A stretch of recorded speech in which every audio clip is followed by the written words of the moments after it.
عشان برضو انا مش حافظ للقرآن وما عنديش حفظ للآيات. أنا ممكن أرجع للمراجع أصلا. أنا عاوز أقول لك القرآن نفسه يشهد بأن الله أو المسيح هو الله الخالق، ويشهد كمان إن مفيش يا فندم الكلام ده صلب، ويشهد أيضا بمجيء المسيح الثاني.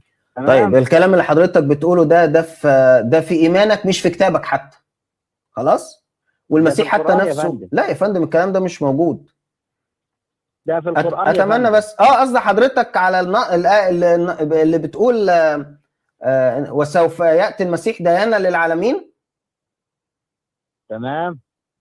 دي فين؟ دي في سوره ايه؟ مين الديان يا فندم؟ مين الديان يا فندم؟ طب في سوره ايه عشان افتحها؟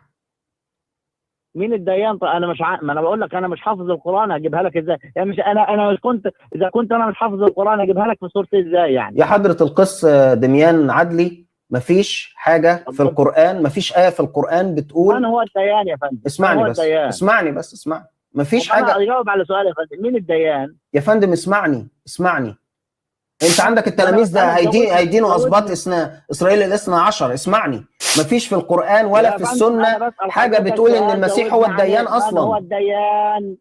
ما عندناش المصطلح ده، ما عندناش ايه الديان عندنا، ما اتقالش عن المسيح.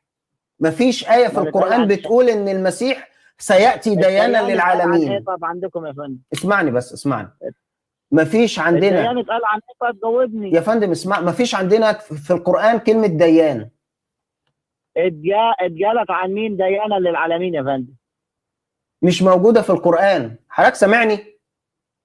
في ايه؟ اما انا جبتها منين يا فندم؟ ده احنا خدنا يعني 4 سنين ندرس الشريعة الإسلامية يعني. ايوه يا فندم، ما انتوا دي المشكلة. احنا بنقعد بقى نرد على الكلام ده، احنا بنقعد نرد ونقول لكم يا جماعة نبوس راسكم، الكلام ده مش موجود في القرآن. مش موجود. تخيل حضرتك درست 4 سنين ما فكرتش تفتح. يعني انا بكلمك وانا ورايا الكتاب المقدس بترجماته. ليه؟ عشان راجل بدرس. حضرتك درست 4 سنين في الاكليريكيه وخريج اكليريكيه ومش عارف ان دي مش ايه في القران. انا مش خريج اكليريكيه ولا درست في الاكليريكيه، انا درست شريعه اسلاميه 4 سنين يا فندم. فين يا فندم؟ كليه ايه معلش؟ انا كليه حقوق يا فندم اساسا، ودرست الشريعه الاسلاميه 4 سنين يا فندم. تمام يا فندم. وهل في كليه حقوق كانوا بيقولوا لك ان المسيح سوف ياتي ديانا للعالمين في القران؟ انا بسال حضرتك دي موجوده فين؟ والله ما موجوده في القران ولا في الاسلام اصلا، مش موجوده.